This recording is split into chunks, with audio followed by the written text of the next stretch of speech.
Bien, muy buenas tardes. Hoy es un día de fiesta para la revista de Antropología y Sociología Virajes. Estamos lanzando el número 23.1, el primero de 2021. Entonces, el número que va de enero a julio, y hoy es 27 de noviembre de 2020. Entonces, la pandemia nos sirvió para esto, tal vez. Voy a contarles, este número tiene una parte que es un dossier, que se llama Antropologías y Etnografías de Caminos, y la otra parte, voy a compartir pantalla, y la otra parte es una sección miscelánea. Esta es nuestra revista, tiene una parte que es el dossier de Antropologías y Etnografías de los Caminos, del que ya vamos a hablar, y tiene una parte miscelánea que quiero enunciar las autoras, autores y los títulos, porque pues también esta producción nos ayuda a hacer visibles otros trabajos que nos llegan y que buscamos. Entonces, el primero de esos artículos se llama Me fui quedando, la estadía temporal duradera de estudiantes colombianos en París, de la tesis doctoral de Marcia Ardila, que nos acompaña acá. Está escrito en francés, de Laura Ayala Tovar, de la Universidad Javeriana, un artículo llamado La magia, encuentros entre episteme y escritura, de Nicolás Cabrera, un texto llamado Las derivas del viajar, apuntes para un análisis itinerante de una barra brava de fútbol argentino, de la antropóloga María Alejandra Alfonso, Transitar la vía del desarrollo entre ausencias y envidias. El penúltimo, Los principios filosóficos del neoliberalismo, una aproximación a sus consecuencias políticas en Colombia, de la profesora Pamelia Valencia, de acá del Departamento de Antropología y Sociología, y de Carolina García Sánchez y Juan Sebastián Hernández, Barreras institucionales para la implementación del sistema educativo indígena propio en el departamento de Caldas. Tenemos siempre una sección de reseñas que yo quisiera que fuera más larga, pero por Publindex no podemos extenderla tanto como yo quisiera, entonces tengo siempre reseñas pendientes, y esta vez salieron 3 reseñas. Esa es la parte de miscelánea de nuestro número. Estamos felices porque ha salido, pero digamos que lo que hoy nos convoca es el lanzamiento de la parte del dossier. Para esto tuvimos a 2 editores invitados. Esto fue iniciativa de la antropóloga Laura Guzmán, quien hace parte también del dossier, ya seguramente ellos contarán.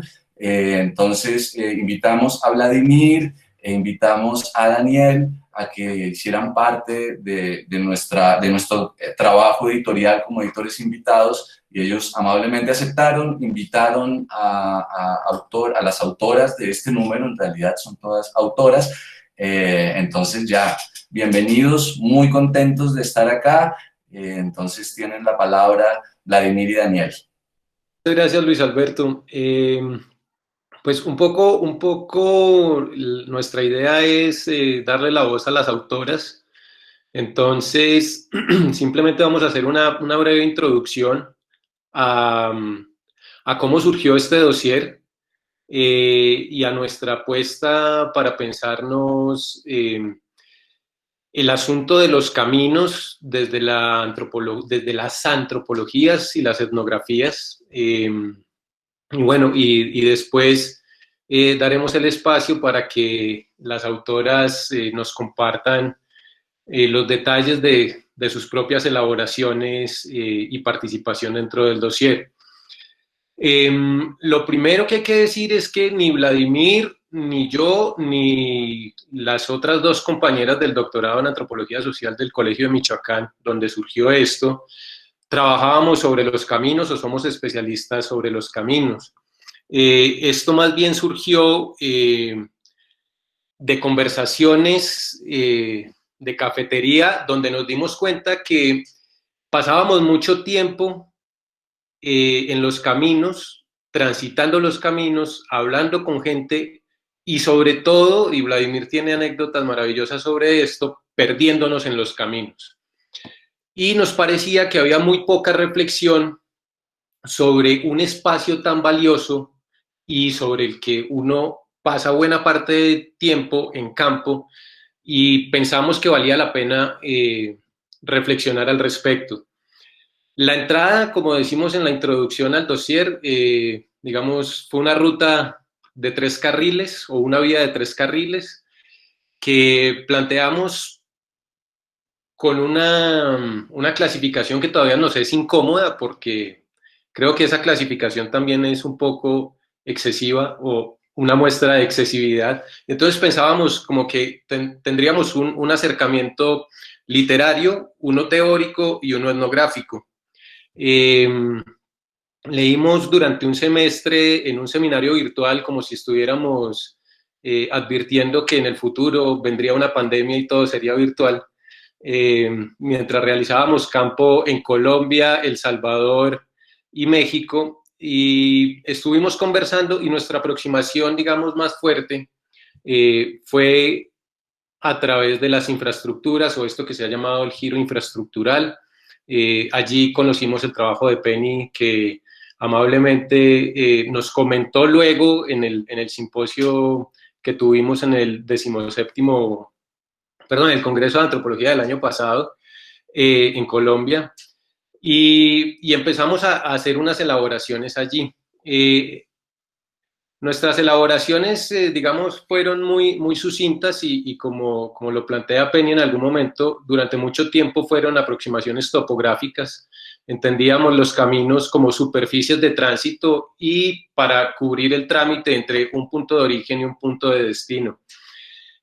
Afortunadamente, nos parecía que eso era demasiado escueto, demasiado sencillo y que necesitábamos mayores elaboraciones, en particular porque la literatura existente estaba en inglés y estaba pensando infraestructuras con unas materialidades, unos tamaños, unas dinámicas y unas significaciones que no nos permitían pensar los contextos rurales y las materialidades en las que estábamos pensando. Y digamos que eso es un gran gesto que tiene este dossier. Estamos pensando los caminos eh, con nociones tan disímiles como trocha, vereda, voladero, banqueta, es decir, son nociones que no aparecen dentro de la literatura en inglés y que se estaba pensando, digamos, esta literatura en inglés, otro tipo de dinámicas. Entonces, pensando en esa insuficiencia, armamos el simposio para el Congreso de Antropología del año pasado en Colombia, que es donde Penny estuvo invitada y nos quiso acompañar. Simón Uribe era el comentarista de esa mesa, entonces los comentarios entre Penny y Simón enriquecieron un montón el simposio. En ese simposio estuvo Laura Guzmán, y tal vez un poco como decía Luis Alberto, uno sueña mucho y uno proyecta cosas y uno cree que materializar las cosas es muy sencillo, y un proyecto editorial también. Entonces decíamos, qué bueno convertir este simposio en un dossier.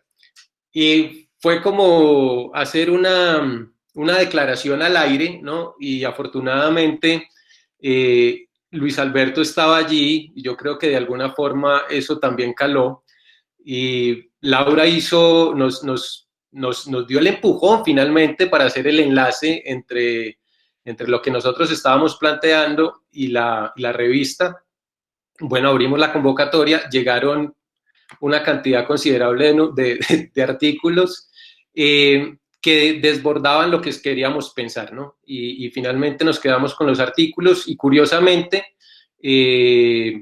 son todas autoras. Es una particularidad muy interesante. Y sí hay, digamos, hay una sensibilidad muy especial en los artículos que dejamos. De las Lauras, de Anaí, de Penny y de Rijan. Yo creo que para cerrar mi parte y darle paso a Vladimir, yo creo que lo interesante de pensarnos las etnografías de los caminos es la posibilidad de darle al caminar dentro del trabajo antropológico un lugar políticamente relevante, y políticamente relevante en el sentido de que en la interacción con el otro hay producción de conocimiento.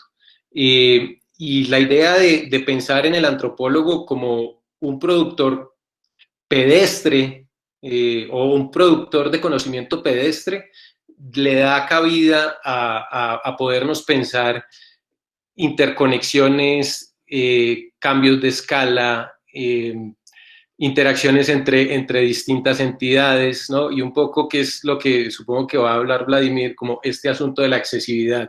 Pues muy invitados, ¿no? Finalmente a leer el dossier.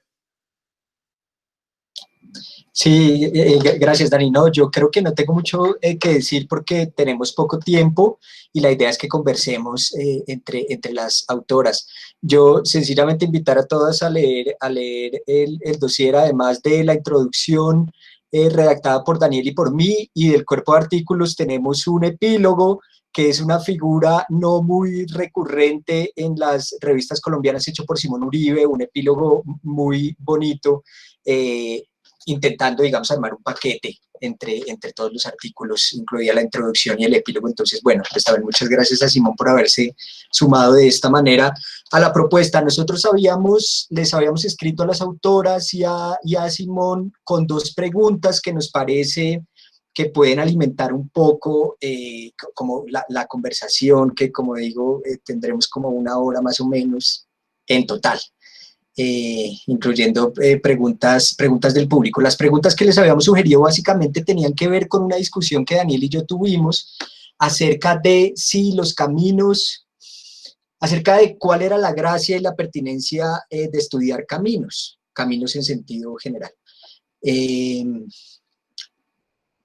Y teníamos como 2 posibles respuestas o 2 posibles vertientes para explorar la respuesta. Uno era los caminos en sí mismos como un objeto etnográfico, como un objeto muy acotado etnográficamente y entonces que valía la pena ser estudiado como un objeto acotado. O la otra opción era, y que es la pregunta entonces que les lanzamos a las autoras, ¿para qué nos pueden decir? ¿Qué nos pueden decir el estudio de los caminos, de las trochas, de las carreteras acerca de problemáticas más grandes y clásicas y de larga data de la antropología? Problemáticas como los intercambios, problemáticas como la construcción de Estado, problemáticas como la construcción de territorio, como las infraestructuras en general. Y creemos que ahí está la gracia de este dossier. No es estudiar los caminos como tal, que como ustedes ven cuando lean, los que se animen a leer todo el dossier, los caminos no son un objeto fácil de acotar, no es una entidad en sí misma, no es un espacio recipiente en el cual ocurran interacciones específicas, sino son las interacciones mismas, digamos, en muchos sentidos. Entonces la pregunta con la que queríamos animarlos a participar un poco a las autoras es esa.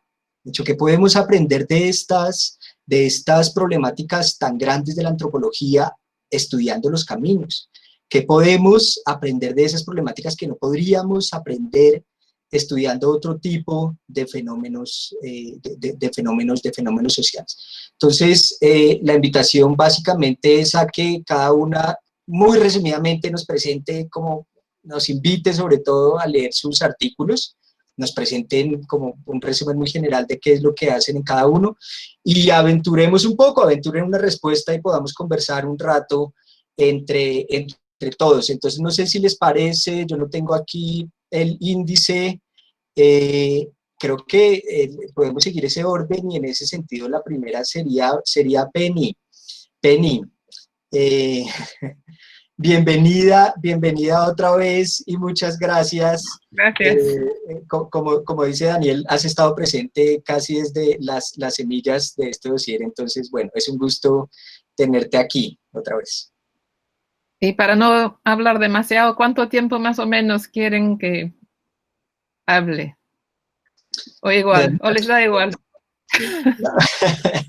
Yo creo que unos 10 minutos, digamos. Ok, perfecto, con menos. Si te parece bien. Bueno, gracias, muchas gracias. Y en primer lugar, quise felicitarles. Me va a costar hablar en castellano porque ya es más de un año que no he podido viajar. Pero ya veremos. Y creo que han facilitado una colección bien bonito y útil y creo que nos va a ayudar a armar conversaciones muy amplias con participación de muchos países. Y sobre todo, antes de decir mis cositas, quiero agradecer a Daniel y a Vladimir también, porque ellos hicieron la excelente traducción de mi artículo sobre la vida social de hormigón y todas las relaciones de que vive ese material. Bueno, tengo mis dos preguntas del examen que nos han puesto. Y entonces, primero, ¿qué nos enseñan los caminos? Y quiero contarles que mi interés en las carreteras comenzó como una sola parte de una investigación o búsqueda realmente de métodos para aproximarme al Estado a través de la etnografía. Y el problema con el Estado como objeto de investigación es que al final el Estado es un concepto totalmente abstracto. Y más general en ciencias sociales, el Estado se trata de sistemas políticos o estructuras gubernamentales o disposiciones legales.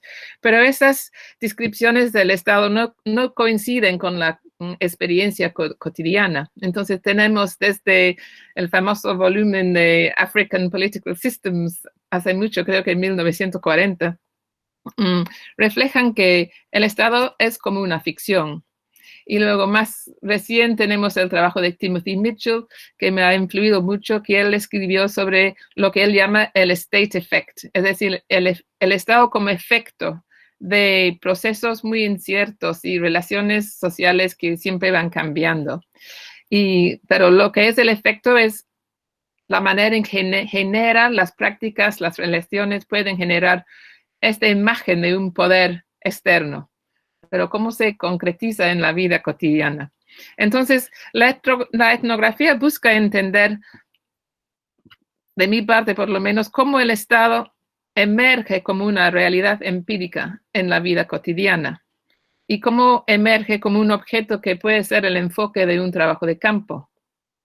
Y la cosa vuelve más difícil todavía cuando yo, viviendo en Ocongate, un pueblo de la región andina del Perú, cuando la gente insiste a cada rato en la ausencia del Estado. Entonces yo vine a estudiar el Estado y me dicen, no está, aquí no está.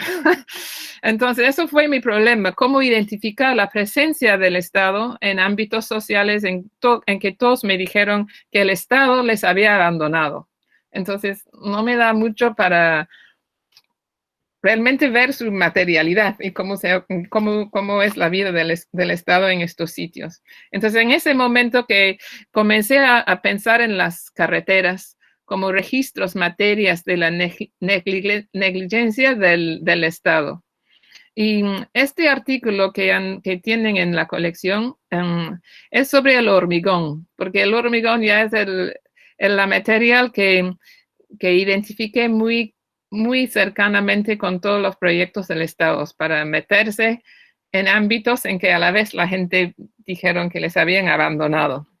Entonces, ese artículo escribí, no me acuerdo cuándo, porque fue hace bastante rato ya, pero fue mi respuesta a una invitación de pensar en la estética del poder estatal. Entonces, eso fue el tema de un congreso en que había participado en Noruega. Entonces, esta invitación al final inició un interés duradero en el hormigón como material diseñado, es decir, es un material que no existe, tiene que ser hecho por diseño y por ingeniería al final. Y combina tecnologías de estandarización, como son muy importantes en todo lo que es la producción del cemento, que es una materia muy estandarizado, pero también depende de la mezcla de ese tipo de material con piedras y arenas, todo lo que llamamos el agregado, que proviene de paisajes muy locales, y los ingenieros tienen que hacer una mezcla de estos dos tipos de cosas muy diferentes. Y la otra cosa que, bueno, todos sabrán que hay muchísima esperanza en el futuro que el hormigón promete. Entonces es una materia que tiene mucha promesa. Y en Ocongate, más que nada, la promesa fue un alejamiento del barro. El barro que significaba algún tipo de retraso. Es una estabilización de las superficies de las carreteras, pero también es una un registro de las capacidades de un Estado moderno para invertir en el desarrollo. Es decir, es una manera de mostrar el cariño de ese Estado, ese poder de fuera hacia las localidades que se sienten abandonados. Entonces, en ese sentido, es muy conectado a ideas de inclusión social. Y las carreteras viven así al lado de edificios escolares, puestos de salud, comisarías y los edificios de ayuntamiento, todos hechos en concreto. Y también, claro, ¿cómo se dice? No, los jails, olvidé la palabra, los sitios donde, las cárceles, exacto. Bueno, siguiendo la construcción de carreteras, visibiliza el Estado en múltiples formas también, porque el Estado en estos proyectos aparece como fuente de financiamiento estatal, también a veces la posibilidad de préstamos internacionales, la Policía Nacional aparece en los proyectos, también la ley viene como ayudar y apoyar lo que es la expropiación de tierras, y también siempre llegan los presidentes para los momentos de inauguración. Y en la carretera interoceánica que estaba mirando, llegaron 3 presidentes en distintos momentos y todos inauguraron, un kilómetro por kilómetro se inauguró esa carretera. Pero también revelaron los niveles conflictivos los conflictos entre diferentes niveles de gobiernos, porque el carretera puede ser a la vez internacional, nacional, regional y local. La misma carretera puede ser muchas cosas y con muchos diferentes intereses. Y en ese sentido nos da un escenario en lo cual actúan las negociaciones entre el poder de funcionarios estatales de distintos niveles, también los políticos electos, que siempre les encanta todo lo que es carretera, porque siempre les trae muchos votos, pero también la experiencia técnica, que muchas veces vienen con socios técnicos que tienen mucho más poder que ninguno de los políticos ni de los funcionarios. Entonces, volviendo al concreto, mi enfoque en eso fue la coexistencia de la experiencia vivida y la ingeniería calculada que existe en el corazón de estos proyectos estatales. Y el hormigón en sí es una materia que interviene en las relaciones entre ciudadanos y el Estado. No solamente transforma el espacio público, pero también rompe o si no produce relaciones en muchos niveles. Entonces, por eso me encanta como material que nos deja pensar tanto en carreteras como en todo lo que es la fábrica material de nuestras sociedades. Y para la segunda pregunta tengo menos que decir, pero esa cosa que podemos aprender sobre la antropología, para mí, antropología utiliza el análisis de las relaciones como base para explorar todos los parámetros de sociedades humanas y para ampliar nuestra comprensión de la diversidad de lo imaginable, como vivimos en ese planeta. Entonces, siempre pensando en relaciones, el hormigón es una materia bien especial, porque nunca se sabe. Parece que es muy fuerte, pero a la vez es muy frágil. Es muy relacionado con cambios en todo lo que es el estado local. Entonces aparece no solamente con la carretera, pero también como en todo el Perú, con ayuntamientos súper fantásticos que llegaron a aparecer en todas partes en el momento en que el gobierno empezó en procesos de descentralización.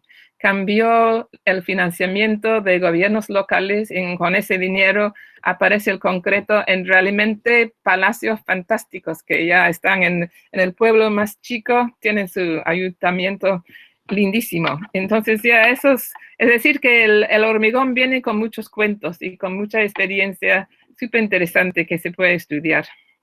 También el artículo no solamente habla de Ocongate, pero también de una pequeña ciudad amazónica que se llama Nauta, que está a unos kilómetros de Iquitos y es la única carretera en esa zona de la Amazonía peruana. No se conecta con nada, solamente conecta a Nauta a Iquitos. Pero también tiene una historia súper interesante. Y porque esta gente van abandonando el río para poder moverse por esa chiquita carretera.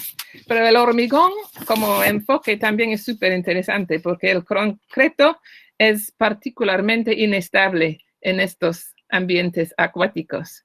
Entonces, esto me hizo pensar mucho en esa idea de que el hormigón es muy fuerte, pero también es súper frágil y vulnerable a todo, a la temperatura, a las cargas pesadas, al abandono, al agua, es decir, que necesita muchísimo cuidado. Entonces, la manera en que mezcla lo industrial, lo diseñado y lo externo, también con todo lo que es del mismo local, con su fuerza y su fragilidad, esa ambigüedad del concreto siempre me fascina. Y también al final la otra cosa que sigo trabajando es que aunque es tan frágil, también es muy difícil disponerse finalmente con el concreto porque se queda con sus transformaciones químicas, pero se queda débil, es decir, sin función. Y yo estoy trabajando ahora este tema para acercarme a lo que es toda la industria nuclear en Inglaterra. Estoy buscando cómo movilizan el concreto para contener todo lo que es la radiación, para enterrar para siempre esas materias que van a ser peligroso para miles y miles de años. Y el concreto es un agente, una figura en estos cuentos súper, súper importante. Y que me encanta porque va a durar para siempre, pero siempre va cambiando. Dura, pero no es la misma cosa. Y yo creo que eso también es parte de su forma de existir en las carreteras. Entonces les dejo con eso. Gracias. Muchas gracias, Penny. Sí, dura, pero no es la misma cosa. Creo que eso, junto con la ambigüedad, me parece que es una de las cosas fantásticas que tiene el artículo de Penny, que efectivamente fue escrito hace una década, creo, más o menos. Creo que una década más o menos. Así que bueno, ahora tenemos la oportunidad de volverlo a revisar en español. El dossier continúa con el artículo de Rihan Ye, que lleva, bueno, olvidamos decir el título, el de Penny, cimentando relaciones, la materialidad de las carreteras y los espacios públicos en el Perú provincial. El de Rihan Ye se titula Anacleto, el tiempo y el don en una ruta de transporte público en Tijuana, México. Entonces, Rihan, igual, máximo 10 minutos, bienvenida y muchas gracias por tu participación en el número. Hola, ¿sí me oyen? Sí. Sí. Bueno, muchas gracias a ustedes por haberme invitado y disculpen, llegué un poquito tarde, no escuché toda la introducción de Luis Alberto, pero normalmente la diferencia de horas son de 2 horas y me equivoqué, lo siento. ¿Dónde empezar? Bueno, mi trabajo de campo está situado un poquito lejos de los otros trabajos, entonces mejor introduzco un poco. Trabajo en la ciudad de Tijuana, Baja California, en la frontera norte de México con Estados Unidos, con San Diego, Estados Unidos. De hecho, estoy en este momento en San Diego. Y es una ciudad pues bastante reciente, creció en el siglo XX. O sea, a principios del 20 casi prácticamente no existía, era un pueblo muy pequeño. Me llama la atención, bueno, noté esta cita que ustedes citan en la introducción de Laura Baer. Dice ella, la atención etnográfica a la infraestructura puede socavar en última instancia cualquier idea de que la economía de la velocidad o del tiempo, la simplificación más grave de la lógica de la eficiencia, es el corazón del capitalismo. Me llamó la atención porque creo que es muy cierto eso, pero a la vez esta idea pues es una ideología también de que la movilidad, la velocidad, todo esto es lo más valioso para el capitalismo, y creo que eso es una cosa muy, esa ideología es una cosa muy palpable en Tijuana, a pesar de que en realidad los ritmos capitalistas son muy variados, a veces la lentitud es lo más productivo, ¿no? Entonces, eso lo digo como trasfondo. El artículo que está en este dossier empezó como un pequeño experimento para mí de escritura etnográfica. Estaba probando como con otras formas de narrar y de explorar teóricamente también unas experiencias de campo que no sabía muy bien qué hacer con ellas, no sabía, sí, no sabía para dónde iba, para hablar, para decirlo en términos de caminos. Y entonces, se sitúa, el trabajo de campo fue en una ruta de camiones de transporte público, que la ruta es como un poco, esa ruta en particular es un poco como una mariposa, como que tiene su base en la garita internacional, que es como la cuarta garita más transitada en todo el mundo. O sea, es un punto nodal de flujos muy impresionante, con, no sé, 4 horas de fila de carros y entonces estos camiones en la ruta que estudié pues van a algunas colonias periféricas de la ciudad y regresan a ese punto que se llama la línea, regresan a la línea y van a otra colonia y se regresan a la línea, en un movimiento que los choferes, que me envidiaba mucho el hecho de que yo viajaba y iba y venía de Michoacán, siempre decían, pues nosotros estamos como pirinolas, ¿no? Simplemente dando vueltas en el mismo lugar, no vamos para ningún lado. Entonces estaba yo muy como obsesionada con entender estas formas de movimiento y la regulación del movimiento en la frontera y las negociaciones entre los choferes y lo que llaman los checadores, que son algunas personas que están están parados en puntos estratégicos de la ruta, pues controlando el movimiento y llevando los tiempos de los camiones. Y estaba pues tratando de entender todo eso y qué tenía que ver esto con la movilidad en general en la frontera, sí, o sea, la conformación de Tijuana como un nodo de flujos globales, y por esa obsesión precisamente no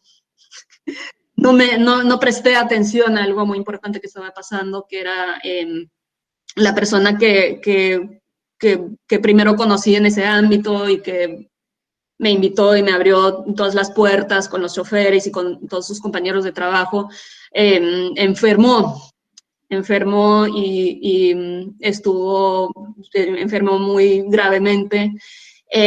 Y ese episodio,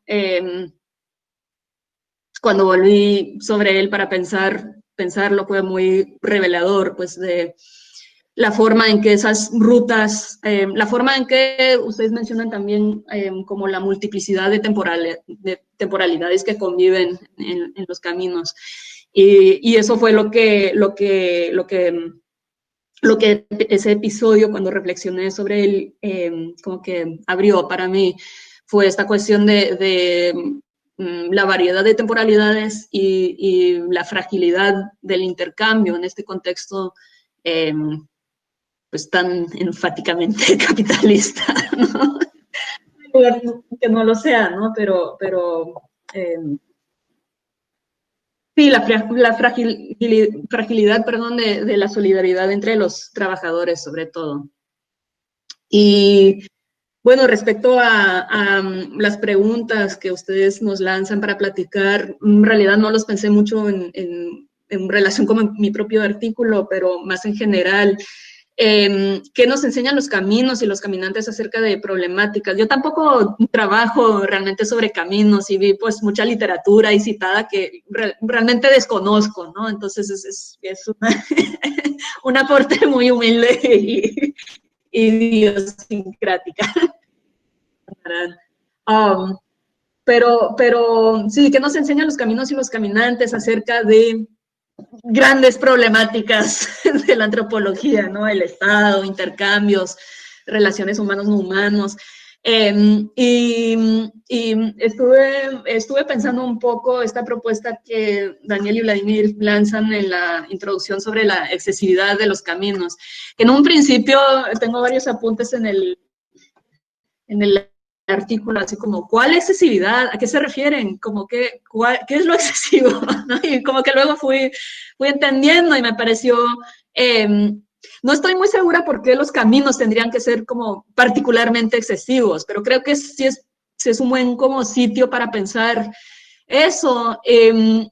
Me remite más bien a como la accesibilidad en general de la vida, ¿no? Y como estuve recordando una partecita perdonen la obsesión con Derrida, pero de una partecita de el libro sobre la gramatología, donde hace una crítica de Levi-Strauss y su trabajo con los Nambiquara, y habla sobre la escritura y propone, si mal no recuerdo, estuve viendo mis apuntes y no lo encontré, pero si mal no recuerdo, propone la idea de que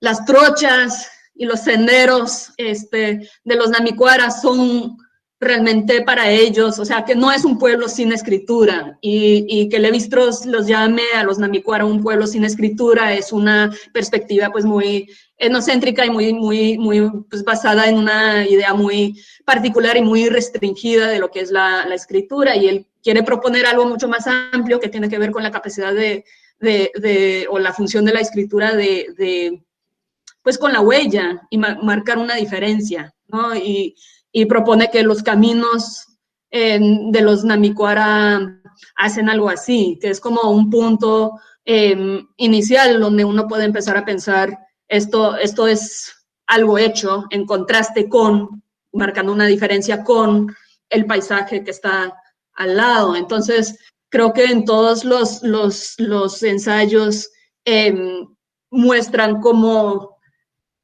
me parece interesante y a la vez me parece que todos los ensayos muestran algo mucho más complejo, ¿no? Que ese acto de trazar una huella, una marca sobre el territorio también es algo que se hace en relación con todo lo que está, o los animales, a veces es la mula la que sabe por dónde subir, los animales también tienen sus propios senderos, o sea, la diferenciación no es tan tajante como se suele pensar en la tradición occidental de pensar el acto de escritura, ¿no? Pero eso me pareció como algo muy fructífero para pensar a partir de los caminos y cómo funcionan en diferentes lados, más que tomar el camino como una categoría universal, como pensar en ese acto de marcar una diferencia como algo bastante frágil y también comprometida con todo lo que está allá, de lo que uno se está diferenciando. Sobre la otra pregunta, ¿qué podemos aprender sobre la antropología y la etnografía? Estaba pensando también otra cosa que me dieron a pensar en los ensayos, sobre la relación entre metáfora y materialidad, ¿no? Y cómo las dos cosas están realmente, que no son muy separables, ¿no? O sea, el tropo del camino, esta idea de, creo que Simón también lo menciona en su cierre, ¿no? Esta idea de el camino de la vida, los caminos de la vida, el camino como una metáfora de la vida y la materialidad misma del camino y las prácticas mucho más como detalladas, pequeñas, de cómo pisar, ¿no? Mediante los cuales se hacen los caminos. Esas cosas están pues totalmente imbricadas y finalmente no sé si sean realmente separables. Y bueno, lo dejaría ahí. Muchas gracias de nuevo a todos. Gracias a ti, Rijan, quedé fascinado con la presentación de Penny, dicen por ahí. Muchas gracias, sí, yo creo que esta manera como inicia Rijan diciendo había un montón de cosas de su trabajo de campo con las cuales no sabía qué hacer, creo que se parece un poco a lo que hemos querido hacer en este dossier con los caminos. Los caminos siempre han estado presentes en nuestros trabajos de campo y al parecer siempre han estado como en una forma, como una especie de telón de fondo y nunca hemos sabido muy bien qué hacer y cómo agarrar este papel que cumplen los caminos en las etnografías. Traerlos aquí al frente, digamos que ha sido uno de los intereses de este conjunto de artículos que continúa con el artículo de Laura Guzmán. Con el artículo de Laura Guzmán, es un artículo fascinante cuyo título es el siguiente: buscar la forma, ir sometiéndose y andar toreando caminos en el norte del Tolima, Colombia. Entonces ya Rijan introdujo algunas cosas acerca de las mulas y de cómo pisar en los caminos. Un poco a eso se refiere este concepto, esta categoría local de buscar la forma. Entonces, Laura, muchas gracias por haber participado en este dossier y bueno, bienvenida y te escuchamos. Como las demás, máximo 10 minutos, porfa.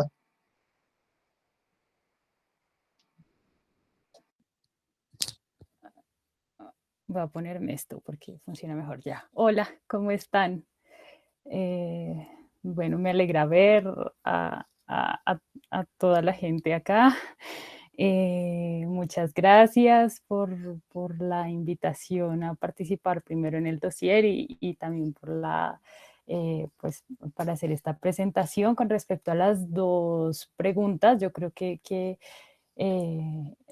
la respuesta sería una misma porque como ustedes, yo no fui a hacer trabajo de campo pensando en que debía fijarme en los caminos o trabajar acerca de eso, ni mucho menos, pero tiempo después de regresar de campo y pensando también como en lo que tocaba producir y escribir, salió eso y digamos, como salió que me percaté de que la vida de los campesinos en Colombia, entonces ahí para poner en contexto, como hizo Rijan, mi trabajo es con campesinos en Colombia, digamos, en una zona rural, no es que sea muy lejos como de un casco urbano, es como a 40 minutos o una hora de un pueblo, pero bueno, la vida allí pues transcurre sobre todo allí en la vereda y en el campo, en la ruralidad colombiana, en el norte del Tolima. Y bueno, cuando volví, una de las cosas era que pues la gente pasa casi todo el día caminando y a pie, es decir, las labores de toda la vida diaria se hacen a pie y caminando. Entonces no es tanto como que no es tanto como la vida parece un caminar en el norte del Tolima, sino que la vida es caminar, o sea, no, digamos, no es metafórico, es real que la vida ocurre a pie y ocurre recorriendo las trochas, los caminos, bueno, que allí tienen distintos nombres porque hay distintos tipos. Y pensando en eso, también me puse, como que me anoté en el simposio de los caminos en el que pues participamos todos nosotros en Cali, y fue en eso, como había varias opciones o la invitación del simposio estaba como abierta, ¿no? Como la vida puede ser vista como un camino o la etnografía transcurre en los caminos, y yo cuando la vi pensé, no, es que, y me inspiró un poco porque pensé, no, es que la vida pasa caminando allá. Entonces ahí sentí como que había que hablar en serio de eso, ¿sí? Entonces, bueno, digamos que ahí lo que propongo en el artículo para que luego, si quieren, lo lean, es que el terreno, pues yo encontré como tres cosas que se refieren a que el terreno, el suelo o los caminos que en ese texto como que son intercambiables, esas cosas son una parte activa en la vida de la gente y que están vivos y haciendo cosas. Por lo menos como de 3 maneras. Una de ellas, pues, es que los caminos, las trochas, los senderos nos obligan a caminar de un modo y a hacer los tránsitos y a hacer los trabajos y las cosas de una manera particular, de tal manera los caminos y todo el paisaje del norte del Tolima, yo propongo que sean vistos como una cosa activa y no como un telón de fondo allí inerte, como, ¿sí? En primer lugar, pero pues bueno, eso no es una propuesta mía, sino que me sumo a muchos que ya han dicho eso, como Tim Ingold. Entonces, bueno, para contestar las preguntas, una de las cosas que yo considero que a los antropólogos nos sirve cuando miramos los caminos o cuando nos aproximamos a ellos es justamente a eso, a comprender cómo vive la gente con lo que los rodea, con su entorno o con su mundo o con su paisaje, o sí, en primer lugar. En segundo lugar, también digamos que otra de las cosas que hacen a los caminos una cosa viva o activa es que imponen también unas maneras de ser construidos, como entre ellos y las mulas le indican a los seres humanos cómo hacerlos y cómo construirlos.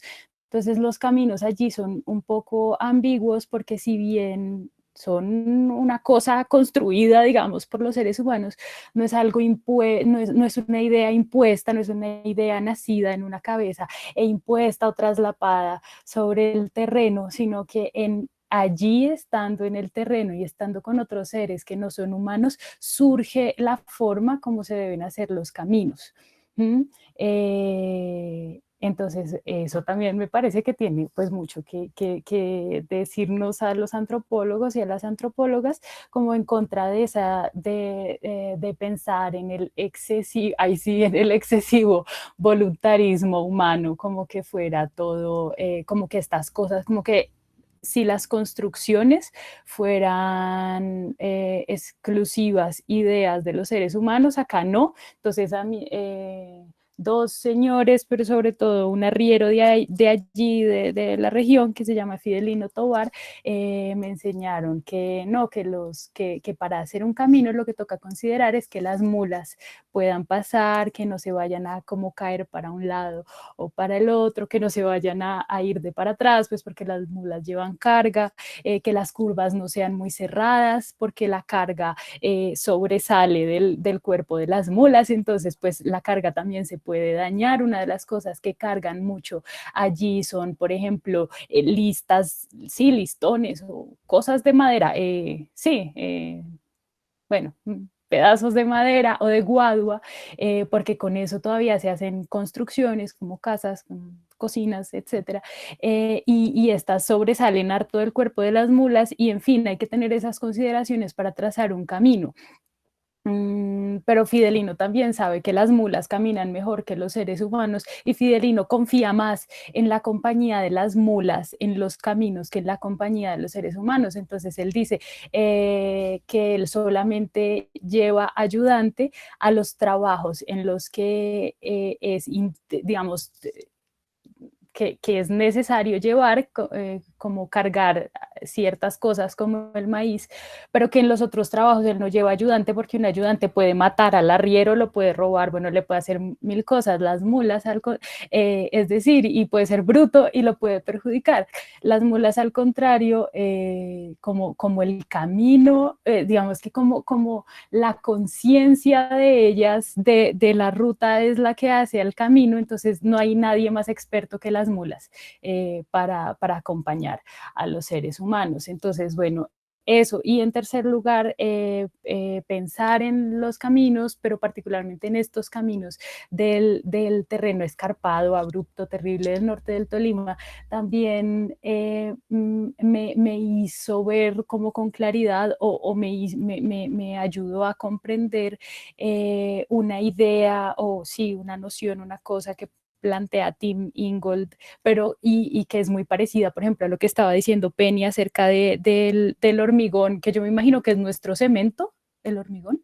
¿sí? Eso, que es que esa vaina siempre está, o sea, que existe por mucho tiempo, pero siempre cambiando y siendo siempre otra cosa. Y eso le ocurre tanto a los caminos de allí, del norte del Tolima, como al mundo en general. Entonces, por ejemplo, estos caminos terribles que tienen que transitar ahí las personas están hechos en un cañón de un río que es muy, muy inclinado, con una pendiente bien, bien inclinada.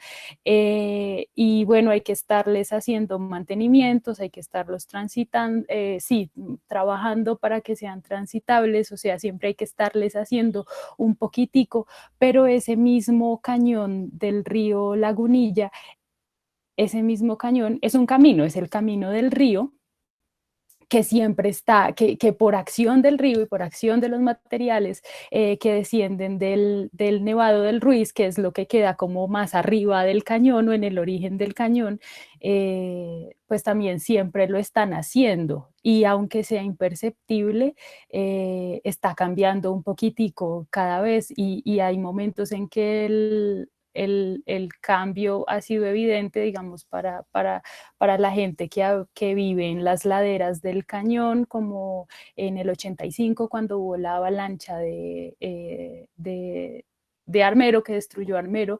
Entonces allí pues todas las personas vieron cómo se había transformado el cañón, por lo menos sus paredes, que el río se había hecho menos profundo, porque como pasaron tantas piedras y tantos materiales geológicos por ahí, como que el río se alcanzó a poner un poquito más ancho y como menos así, menos, sí, menos, yo qué sé, sí, profundo. Nada, entonces es eso, también esa es otra forma de la vida, de los caminos, como de diferentes caminos, del camino del río, que es el cañón, pero también de los caminos que construyen la gente, y es que por acción del agua, de la atmósfera, bueno, de todos los elementos, están siendo algo con la gente, no son una cosa terminada, así como los trabajadores no somos cosa terminada, y por eso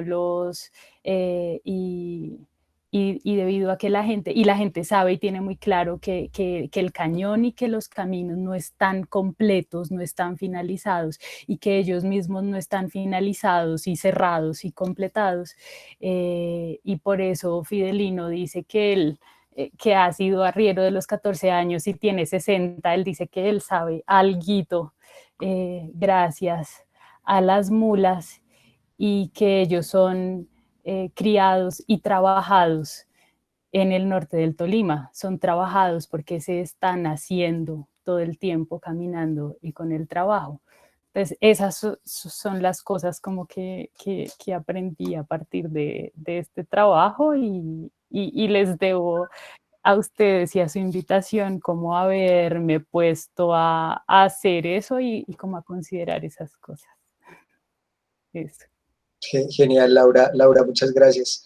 Efectivamente, una de las cosas que Daniel y yo pensábamos cuando hablábamos de excesividad era justamente esa imposibilidad de planeación con la que se encuentran muchos de los artículos que aquí vemos. Siempre hemos imaginado, no siempre, pero digamos que el sentido común nos lleva a pensar que un camino es trazado claramente, diseñado claramente y previamente para conectar un punto A y un punto B.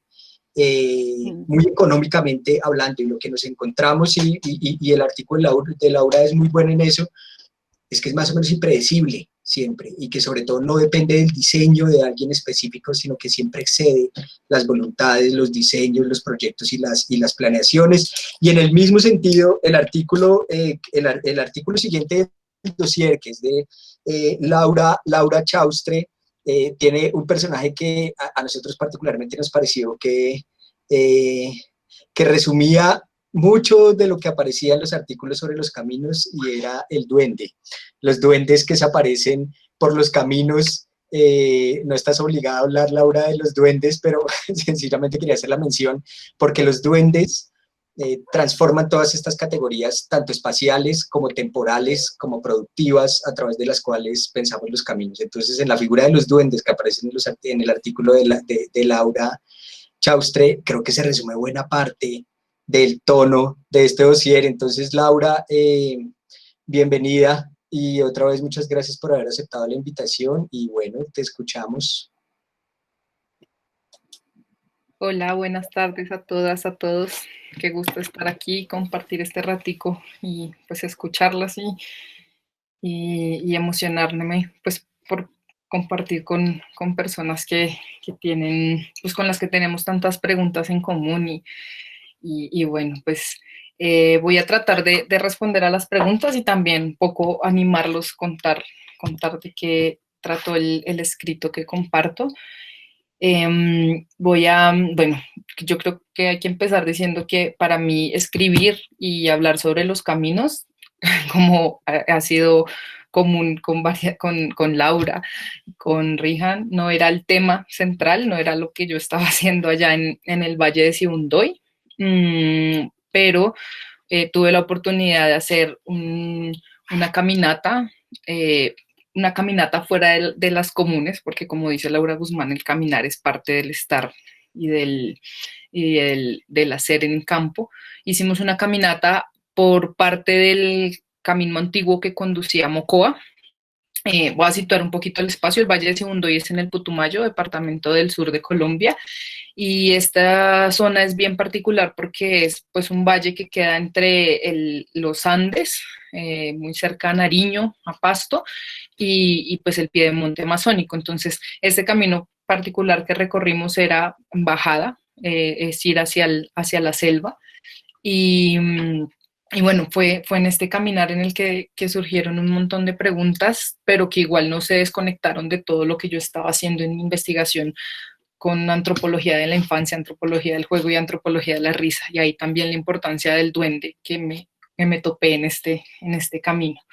Creo que es para la antropología y para la etnografía es necesario plantearse que hay que caminar, que escribir y hablar sobre nuestro hacer pasa también por los pies y porque ellos aprendan a relacionarse con estos territorios como hay que aprender a relacionarse. No es lo mismo que andar la carrera séptima de Bogotá o el pavimento, sino es otra forma de camino. Con los indígenas Kamsha, que fue con los que yo estuve en el Putumayo, aprendí que las cosas se hacen de corazón, hay Nano-Can, dicen ellos. Y el corazón es, digamos que nosotros lo vemos como un órgano un poco separado, pero lo que trato de desarrollar en el escrito y lo que ellos me enseñaron es que el corazón es una cosa más grande que puede pasar hasta por los pies y que va a una relación y a un diálogo con estos caminos. Entonces, Tanguaminash es camino ancestral, camino milenario, y es un camino que está en movimiento, transformación, y siempre se está haciendo porque siempre se está volviendo a pisar, porque tiene huellas de nuevo, y esas huellas se hacen de corazón, desde los pálpitos propios y los ritmos propios, pero desde también ritmos colectivos. Caminar para los Kamsha es hacer memoria de los mayores. Hacer memoria de los mayores significa reconocer que ellos han dejado algo en el camino, y dejar no es solo soltar y que quede ahí, sino de cierta manera es poner al cuidado, encomendar. Entonces, al caminar y al hacer memoria hay una acción fundamental y es pedir permiso. Cuando se entra cuando caminamos este camino Tanguaminash, se hicieron en varios momentos ciertos rituales que pedían permiso porque íbamos a pasar por el monte, y el monte tiene zonas pesadas, tiene lugares encantados donde uno mismo puede ser encantado y tiene que tener la prudencia y el respeto y la humildad de pedir permiso para pasar por ahí. Al tiempo que el cuerpo pasa el camino también se incorpora al cuerpo, por eso hay Nano-Can, por eso desde el corazón. Cuando uno vuelve a pisar las huellas de los mayores, los está recordando y está haciendo memoria y está dándole también significado y a lo que está ahí. Entonces, por ejemplo, conocimos un río que es el Susunga, y el Susunga significa en Inga la mano que recoge. Entonces, solo tenía sentido ver que el río es la mano que recoge todas las aguas que vienen, si se podía caminar y si se podía estar ahí y se podía pasar por el corazón esto que se le puede poner como información, como pensamiento, pero que tenía un poco que pasar por el cuerpo. Los ancestros son las guías del camino siempre, y algo que yo trato de dialogar ahí, porque en mi investigación siempre fue muy importante, era la relación del camino con la chicha. Cuando uno camina este camino antiguo, este camino ancestral, la recomendación es que no se tome agua de las quebradas, ni se tome frutas como la mandarina o la naranja, porque eso debilita el cuerpo. Lo que hay que tomar para caminar es la chicha, y esto tiene una cosa muy fuerte, y es que la chicha viene de Swaxana, que es el maíz, y el maíz es fuerza, es energía, es esperanza. Todo esto está en el significado de Swaxana. Con Swaxana se hace la chicha, y pasa algo, y es que la chicha no se puede hacer sin su ancestro. La chicha tiene un ancestro al que se le llama Chewach, que es Cuncho Viejo, y este es el que le da camino a ella para volver a dar fuerza. Entonces, creo que ahí encontré pues esta relación profunda con la tierra del camino, que los indígenas Kamshala llaman Etzbetsanamamá, y la tierra que no es solo la tierra que nosotros nombramos, en tanto, o sea, la tierra, Etzbetsanamamá, guarda en sí misma también el agua, y por eso la importancia también de los ríos que dan los cauces a este mismo camino. O sea, el camino antiguo siempre se está guiando de ríos, de aguas, porque como les menciono, el Valle del Sibundoy está, cuando se recorre este camino hacia Mocoa, está bajando, y lo que bajan son también las aguas. Desde la estrella hídrica de Colombia ya se han formado los ríos, baja también el río Putumayo por otro camino, pero por donde nosotros caminamos pasaba el río Manay o Titango y el río Patoyaco, y ellos conforman el río Mocoa. Entonces son siguiendo estas rutas del agua que el camino antiguo también se anda. Entonces Etzbetsanamamá, con quien se entra en relación al caminar, es esto, es más que, aunque la traducción sea madre tierra, es más que la solo tierra de la que nosotros hablamos, de esta superficie. En este caminar también encontré al duende, como este ser que nunca se deja ver, que nunca vimos, pero que opera sobre el caminante muchas veces. Entonces, enduendarse, trato de decir en el artículo, es ser habitado por el monte, es ser habitado por esta montaña y esta selva en la que uno está pasando, porque uno no está pasando sin tocar, sino está tocando y está siendo tocado. Cuando el duende es muy juguetón, es muy pícaro y es risueño, y de hecho yo trato en mi trabajo, en mi trabajo de tesis de pues meterme mucho con el duende, porque me parece una persona encantadora, pero además me parece que determina mucho el ser Kamsha, esa picardía. Entonces cuando él juega con las personas en los caminos, desorienta y está todo el tiempo dándole la vuelta al mundo y riéndose del caminante. Entonces el duende puede dejar sus huellas, y uno puede ver las huellas, que a veces son pies humanos, huellas humanas, pero que nunca señalan la dirección en la que él va. Él nunca va a mostrar hacia dónde va. Cuando hace ruidos, si suenan cerca es porque está lejos, y si suenan lejos es porque está cerca. Hay veces hace música de carnaval, del Betzkanate, pero en medio del monte, no tiene sentido que esté sucediendo el Betzkanate, y en ese juego pierde a la gente muchas veces. Hay veces escoge personas y las puede perder un poco en son de juego, desubicarlas y dejarlas en una quebrada y que se encuentren y no sepan qué pasó, y las puede perder del todo. Cuando las personas se pierden del todo, pues son monte, vuelven a ser monte. Cuando las personas se acaban, vuelven a la tierra. Es la frase con la que yo empiezo el artículo, y es una frase que me dijo el Taita Arturo Hakanamihoy Mavisoy. Las personas se acaban y vuelven a la tierra porque siempre han sido tierra. Y mientras caminamos todo el tiempo, la tierra es Betzanamamá, que no es solo tierra, sino es agua, viento, y la existencia misma nos recuerda que de ahí somos y que ahí estamos en movimiento. cuando las piedras se mueven, porque las piedras también son el Petsanamamá, y por eso también la Virgen de las Lajas es tan importante para los indígenas Kamsá.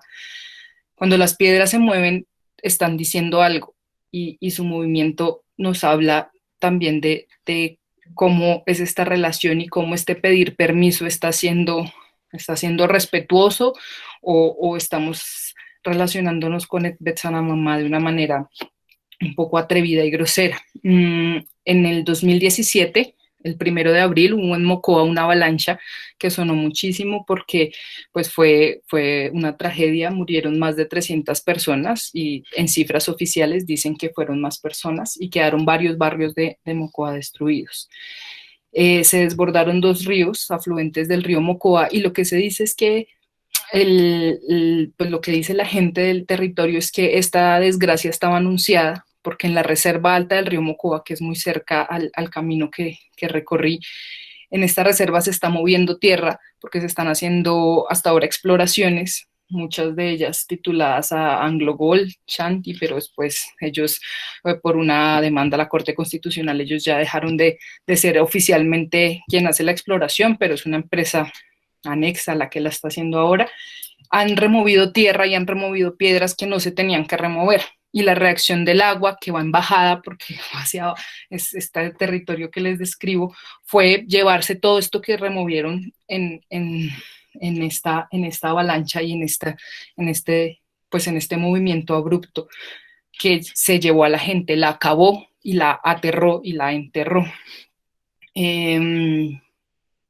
Son muy conscientes en el territorio Kamsá de esta necesidad y de este ser de la tierra, y por tanto respetarla y pedir permiso. El primer camino, que es el que funciona actualmente hacia Mocoa, se hizo a principios del siglo XX por los misioneros capuchinos. Ellos abrieron este camino con mano de obra indígena, así nunca lo hayan reconocido, y en principio fue trocha más para mulas, para caballos, porque ni pasaban por ahí. Ya ahorita es la carretera que lleva carros, y que es conocida como la carretera de la muerte muchas veces. Este camino se abrió, pero siempre se vive derrumbando porque baja muchísima agua, entonces a cada rato se vuelve y se va. Las camionetas, hay veces les toca estar por horas ahí mientras remueven los derrumbes que hay, y es una zona que ha estado en constante pugna con estos caminos ya oficiales. Ahorita, hace unos años, desde el 2010, están intentando abrir la carretera ya grande con el eje Amazonas-Irsa. Hay una troncal que es San Francisco-Mocoa. Dicen que es una de las carreteras donde se han robado más dinero, donde ha habido más corrupción, y no ha sido posible hacerla, pero también la gente en el territorio dice que el monte mismo, el Petsanamamá, tiene una reacción frente a este cemento que se intenta imponer. Ahí no es simplemente la mano humana o su inoperabilidad, sino que es el monte mismo resistiendo a ese poner cemento, y ese poner cemento lo que significa sobre el agua, lo que significa sobre el duende, lo que significa sobre las huellas de los ancestros que dejaron una palabra, y una palabra sobre la que se debe volver, y eso es caminar, volver sobre su palabra, escucharla y un poco acatarla. La actividad minera y los proyectos de infraestructura en el Putumayo y en el Amazonas colombiano son ahorita muy fuertes, porque es el juego del tránsito de recursos, de estos recursos naturales, extraerlos de la selva, casi que por estos caminos de los que nos habla Ingold, donde no se desplazan simplemente de un punto a otro, y sacar todos estos recursos naturales hacia centros de producción, centros de consumo, y eso es lo que amenaza principalmente las cuencas hidrográficas, amenaza a Petsanamamá, que es la vida. Hay una defensa del territorio muy fuerte, y la palabra de los taitas lo dice, es por la vida, por la tierra, por nuestra existencia. Defender este territorio como resguardo no es defender una posesión, y es una discusión siempre con los colonos, porque los indios quieren tanta tierra si no la trabajan, y no es una tierra que sea para trabajarla, porque de eso no se trata. Es una tierra de la que somos y a la que vamos, y y por tanto es la defensa de la vida y la existencia. Eso.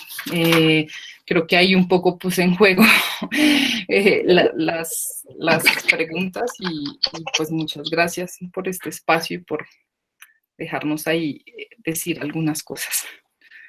No, muchas gracias a ti, Laura. Vuelve a aparecer ahora el cemento, el hormigón otra vez, pero entonces de otra forma y con otras relaciones aquí en este artículo. Y el dossier, antes del cierre del epílogo del cierre de Simón Uribe, termina con el artículo de Anaí Chaparro, cuyo título es Territorio habitado y territorio como derecho, reflexiones desde el caminar quichua lamista. Entonces, Anaí, muchas gracias a ti también por haber participado del dossier y te escuchamos de 10 minutos como las demás, por favor. Hola. Hola, ¿cómo están? Muchísimas gracias también. Aprovecho para agradecer la posibilidad de participar en el dossier, que ha sido una bonita experiencia. Espero poder responder un poco a las preguntas que han planteado con lo que voy a presentar. Bueno, antes que nada, contar un poco que las reflexiones que presento en el artículo... ¿Me escuchan bien, no? Estoy con el... ¿Sí? Ya. Que las reflexiones que presento en el artículo provienen de mi experiencia de trabajo con los quichua lamistas desde el 2013. Primero trabajando en una ONG peruana, que es el Centro Amazónico de Antropología y Aplicación Práctica, y también como parte de mi investigación para la maestría, con la comunidad de Alto Pucallpillo sobre el caminar y las relaciones de crianza entre personas y lugares. Y bueno, para contextualizar un poco también, los quichua de Lamas y del Huallaga, que viven en la región de San Martín, que es en la selva alta, que es una zona montañosa de la Amazonía norte del Perú, tienen un conflicto con un área de conservación regional que se llama Cordillera Escarera, que fue creada en 2005. Bueno, y la creación de esta área además se enmarca dentro de otra serie de políticas de conservación que se han implementado en la región y que también han vulnerado los derechos de pueblos indígenas, sobre los cuales en realidad ahorita no voy a profundizar mucho, porque están también considerados en mi investigación de maestría. Esta área de conservación fue sin consulta previa, en un contexto en donde se quería frenar las actividades petroleras en estas montañas. Y los instrumentos de gestión que se usan, ¿no?, para la administración del área consideran las actividades humanas en general, sin distinción, como amenazas para la conservación de los recursos naturales, como lo explicitan ellos mismos en sus propios textos. En este contexto, varias personas de comunidades nativas, tanto de como de otras comunidades, chacras en los caminos que recorren estas montañas, ¿no?, que son pequeños senderos o trochas, o purinas, como las llaman en quechua. Además, también han tenido que afrontar las restricciones que les quieren imponer en la jefatura del área, como la prohibición de construir los tambos, que son las pequeñas cabañas en las que pueden descansar durante sus excursiones de caza. Hace varios años que las familias quichua en San Martín están demandando la titulación colectiva de su territorio. Para explicar un poco, en el Perú, el reconocimiento de derechos territoriales de pueblos indígenas en la Amazonía se da mediante la figura, la personería jurídica de comunidad nativa, ¿no? Entonces, se otorgan títulos de propiedad y contratos de cesión en uso dependiendo de la capacidad del uso del suelo, para lo cual se tiene que hacer un estudio, en fin, es un trámite bastante técnico y burocrático. Esta figura de comunidad nativa, esta forma de titulación implica varias restricciones, como han trabajado varios autores en Perú, tanto antropólogos como abogados también. Una de estas restricciones, de estas limitaciones que tiene esta figura, es que en la práctica solo se reconoce pequeños polígonos que agrupan a los asentamientos nucleados, ¿no? Además, por cómo se interpreta la norma, cómo los funcionarios del gobierno regional de San Martín interpretan la norma, la titulación se da solo de los asentamientos nucleados y de las tierras trabajadas que están en los alrededores.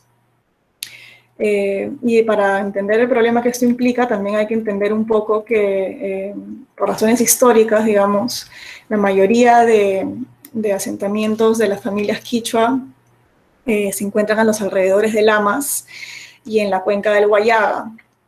y las montañas que forman parte de Cordillera Escalera están unos 30, 40 kilómetros, dependiendo, es un área grande, ¿no?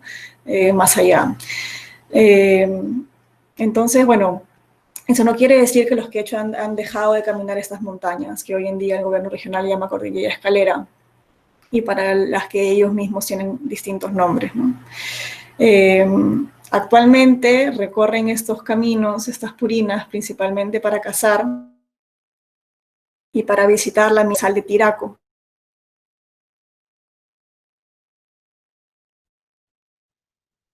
También bajo un poco en el artículo.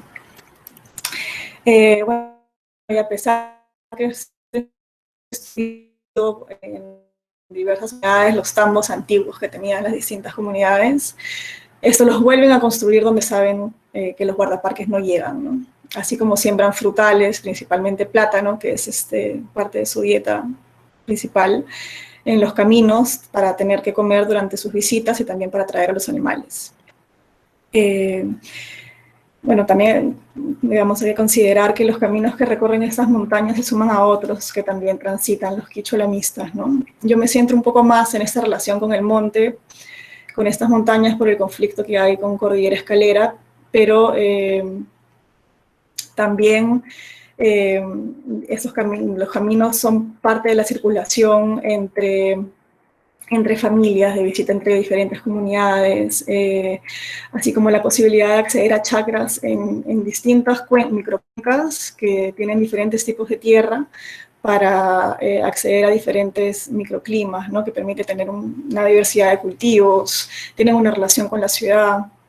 Hay toda una circulación también de fiestas patronales y todo un circuito, entonces, tanto de alimentos como de conocimientos, afectos y diferentes bienes a través de los caminos, ¿no?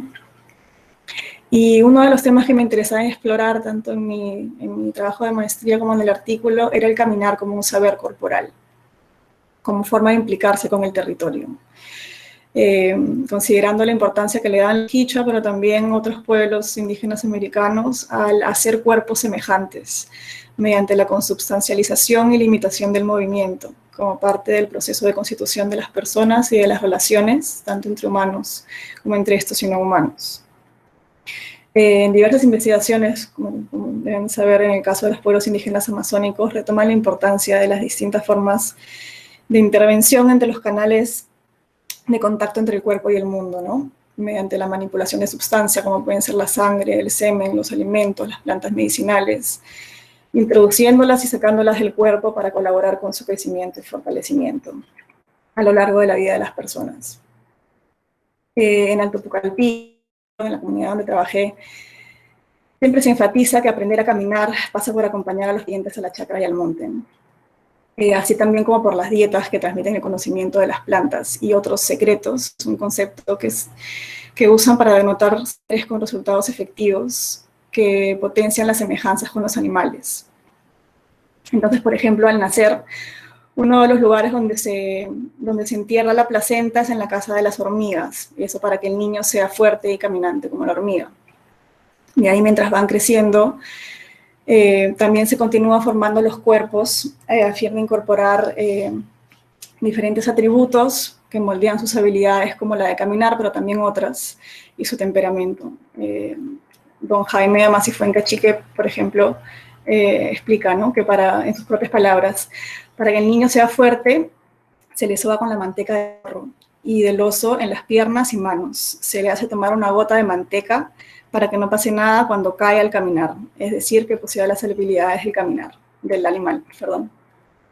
Y eso también pasa por una serie de restricciones, ¿no? Por ejemplo, las mujeres no pueden confeccionar cerámicas cuando tienen hijos pequeños que todavía no caminan, porque puede hacer que ellos se demoren más en aprender.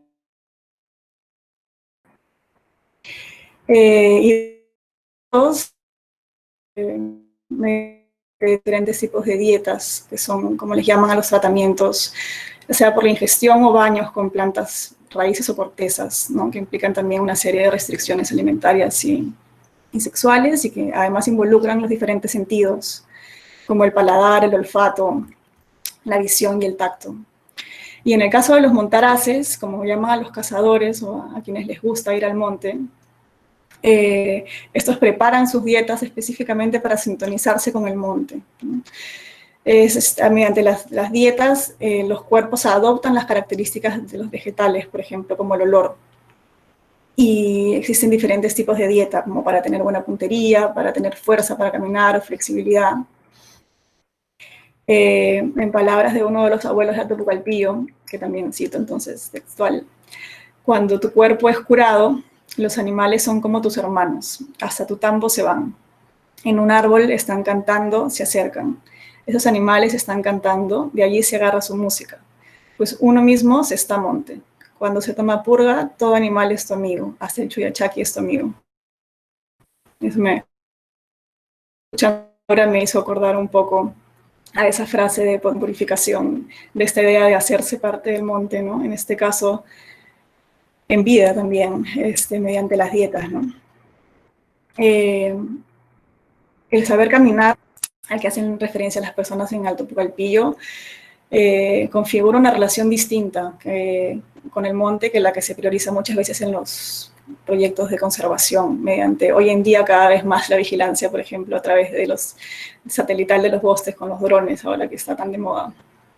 El mismo Don Purificación lo dejó bastante claro cuando estábamos reunidos un día en la comunidad para planificar una salida, para ir a visitar el lugar donde habían denunciado, aparte de los comuneros, estaban viendo usando el Google Earth. Y de mi intento de ubicarse mediante el Google Earth me dice, ¿no? Cito de nuevo, Carachupa, que era refiriéndose a una persona por su apodo, camina por la tierra, no como los gringos por satelital. Los Waukis, que son los hermanos, caminan por las purinas, ¿no? Los caminos. Entonces,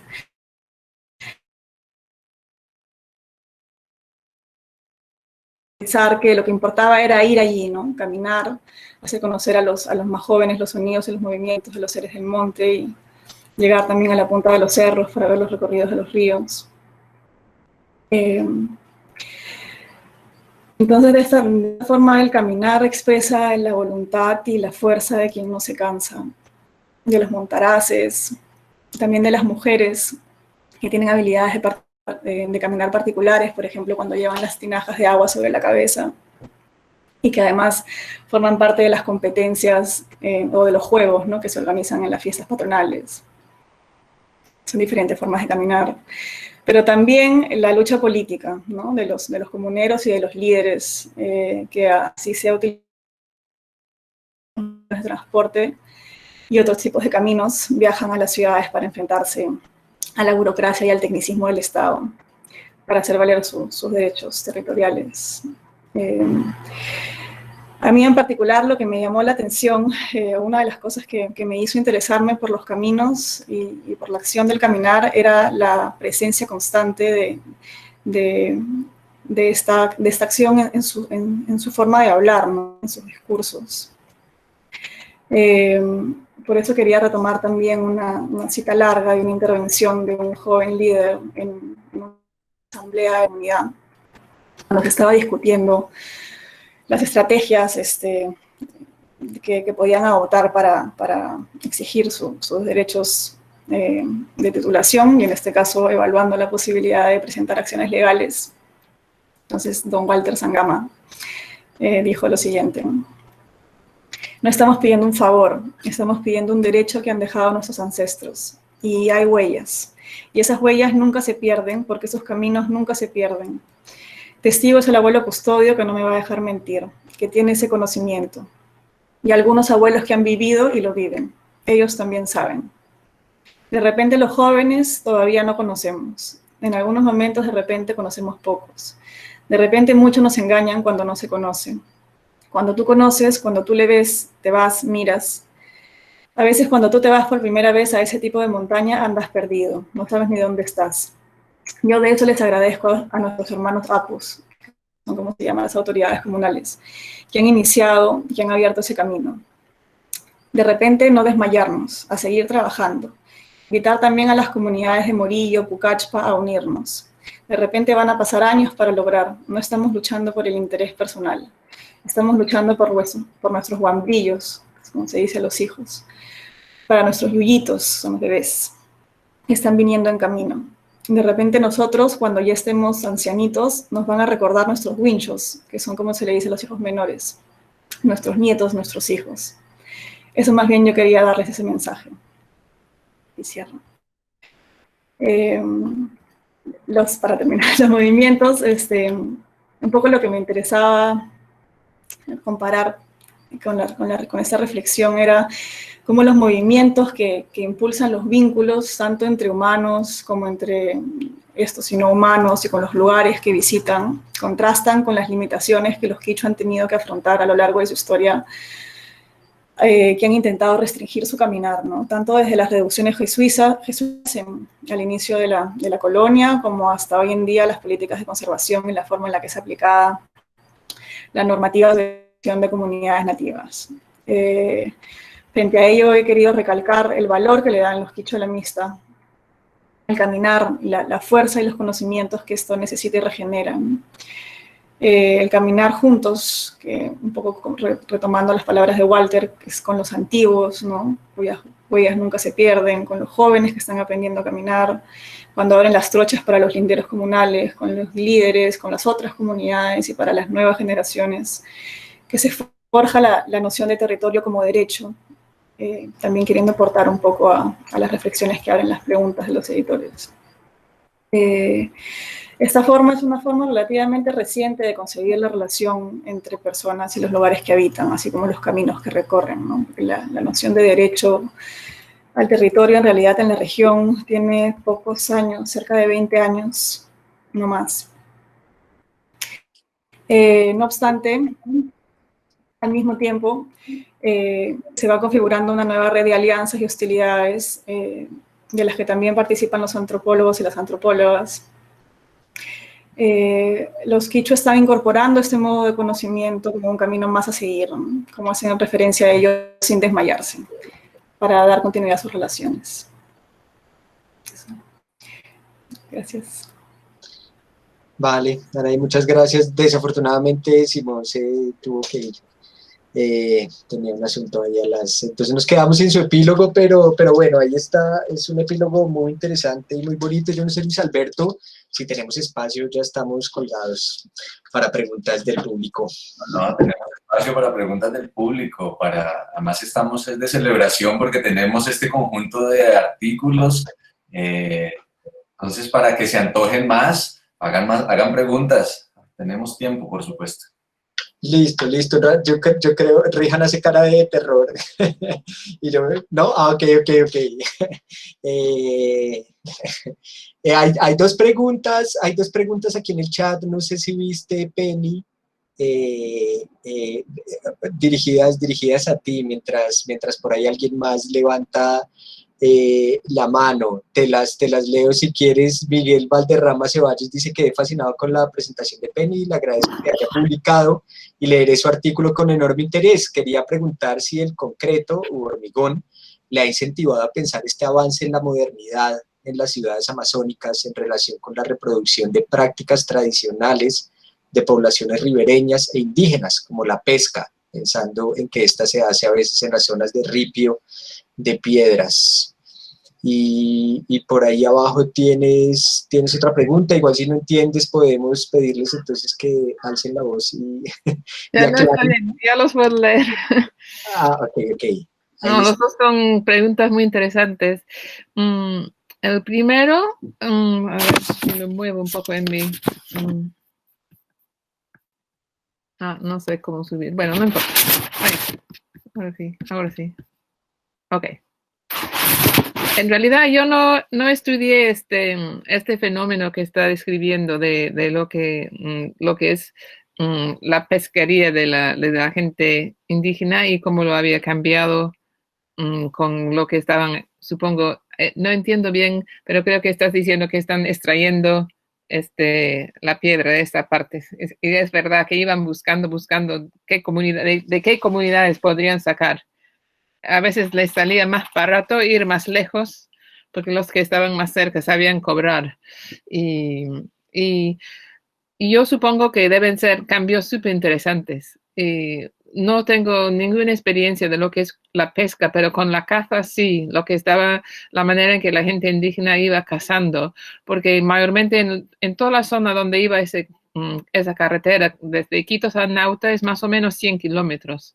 Y fue un sitio sin ninguna carretera, entonces había sido solamente terrenos que sí tenían sus dueños, pero que casi nunca estaban. Entonces había gente indígena que vivían en esos terrenos como tipo guardianes, pero en realidad vivían de todo lo que podían cazar en el monte, en todos esos sitios. Pero claro, con la llegada de la carretera, ellos también tenían que buscar no solamente otro sitio donde cazar, pero también donde vivir, porque sus posibilidades de vivir dependía de que fue un sitio sin, sin carros, sin gente pasando por esta zona.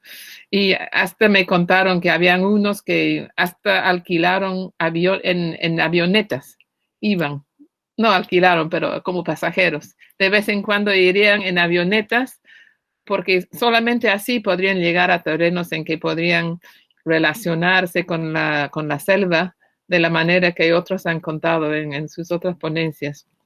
Y yo creo que en todas cosas, me pregunta si es interesante, pero me parece súper interesante porque tiene que ver con todos los conflictos que aparecen en esos espacios que a veces son espacios muy deseados. Es que mucha gente quiere que venga la carretera, pero eso siempre significa algún tipo de desplazamiento de otra cosa. Entonces la misma persona puede también extrañar lo que había sido antes muy importante y a la vez querer a la carretera. Entonces nunca saben bien lo que van a hacer, el resultado de esa novedad material, digamos. En los Andes, la gente que vivían muy en las alturas, ellos bajaron al pueblo, porque en el pueblo ya estaban más cerca a muchas comunidades que no tenían antes en las alturas. Y los propietarios de todo lo que había sido el pueblo, hace más de 30 años, cuando yo recién vivió ahí, ellos se han desplazado a la ciudad. Pero sí, siempre cerca a sus terrenos, porque ahora la ciudad que había sido más de 12 horas de viaje ya son 2 horas. Entonces, todo lo que es el paisaje cambia. Entonces, yo creo que este estudio de lo que pasa en esas zonas de extracción es súper, súper importante. Y la otra pregunta se trata de los ferrocarriles, ¿no? De si esa infraestructura también supongo que si es como carreteras para, no sé, darnos un espacio de donde estudiar la formación del Estado. Y creo que sí, de todos modos. Pero lo que es interesante también escuchando a los demás es que el ferrocarril lo hace de otra manera. Entonces, siempre es una, ¿cómo decirlo? Es una manera de conectar y crear un territorio, pero da accesibilidad de una manera muy diferente. Entonces, más que nada, tiene que ver con los flujos de comunidades o de mano de obra o lo que sea, pero la zona por donde pasa no tiene las mismas ventajas.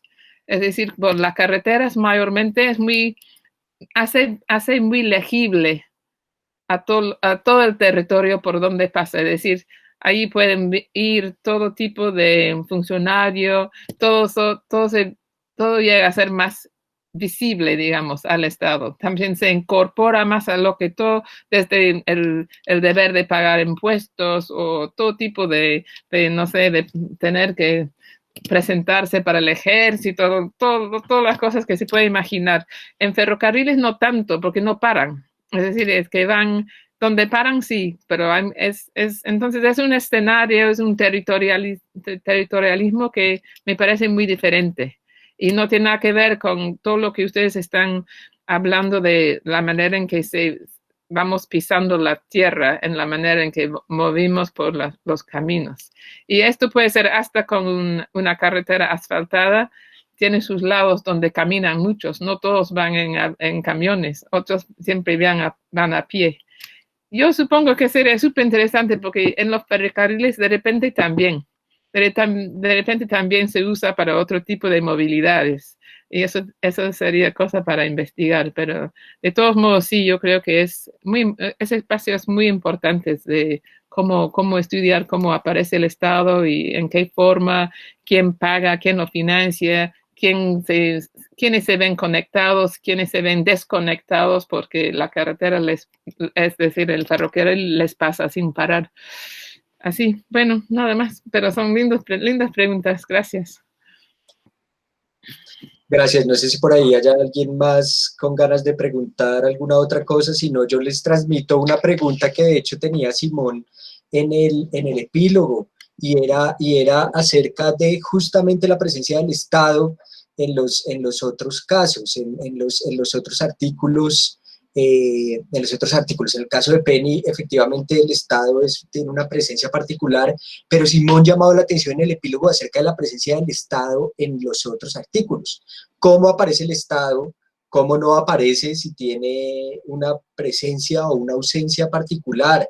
No sé si alguna de ustedes, de las autoras, podría contar algo sobre eso. Quisieran animarse, mientras alguien más se anima por ahí a hacer otras preguntas.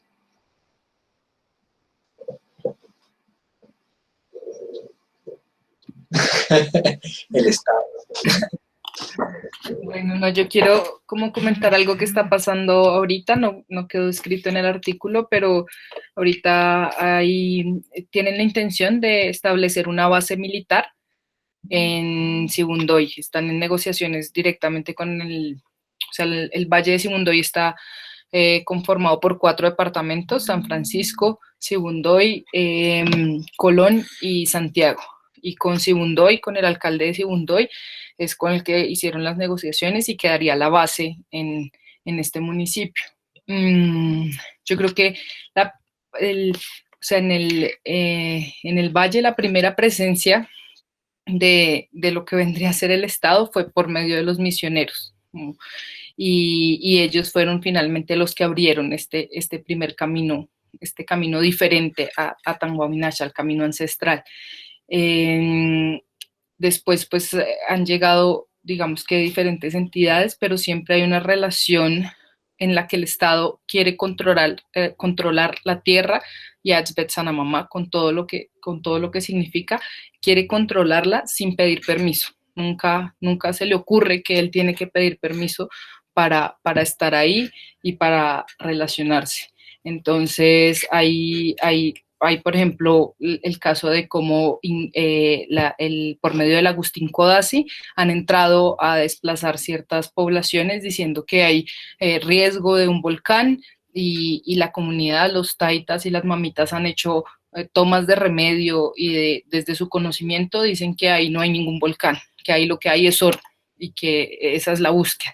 Entonces siempre el Estado no pide permiso y está muy cercano a venir a relacionarse con la tierra de otra manera, y es una manera extractivista, es venir a sacar sin estar dispuesto a dar nada, sin devolverle nada a la mamá, la madre tierra.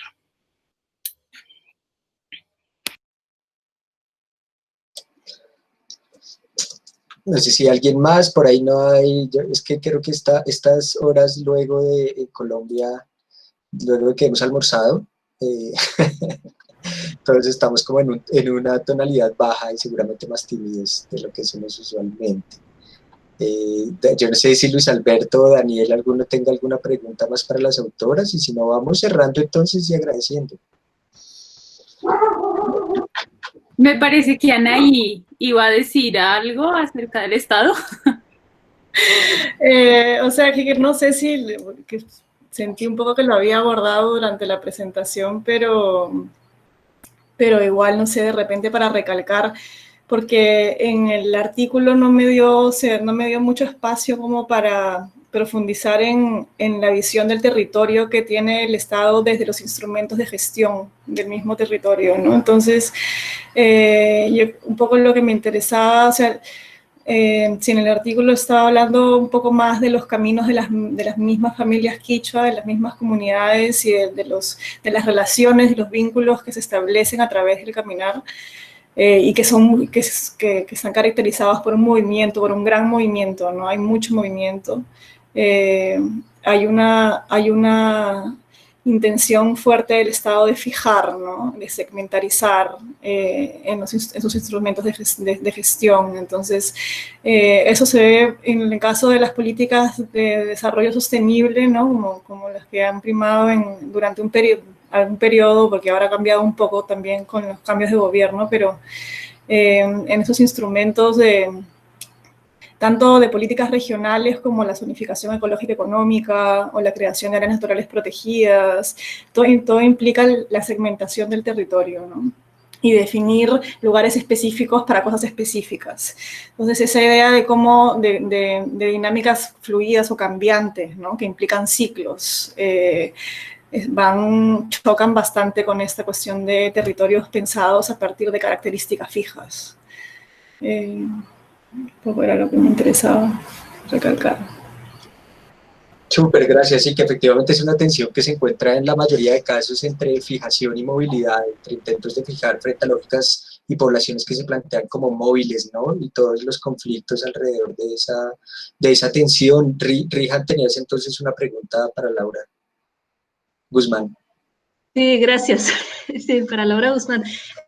Disfruté muchísimo tu ensayo y creo que tienes toda la razón o sea, me encantó la forma en que te fijas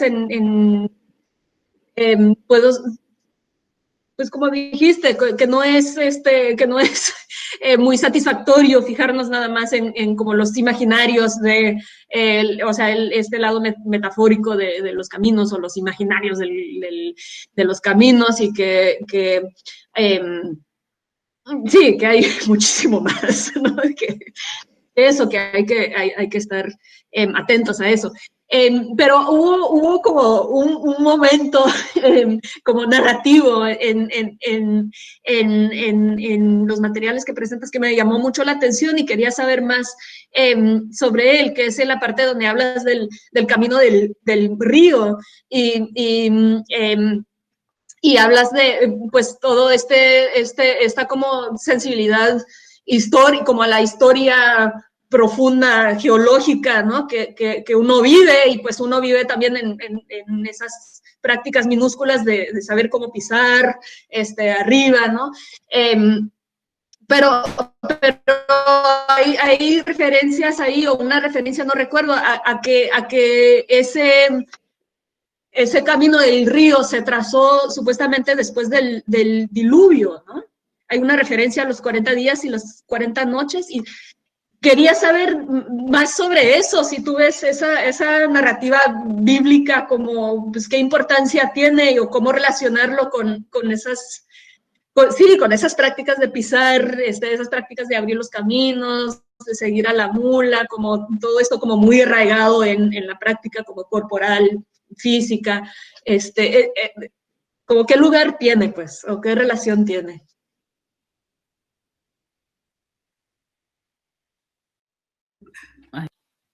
Sin esto me temo que no funciona.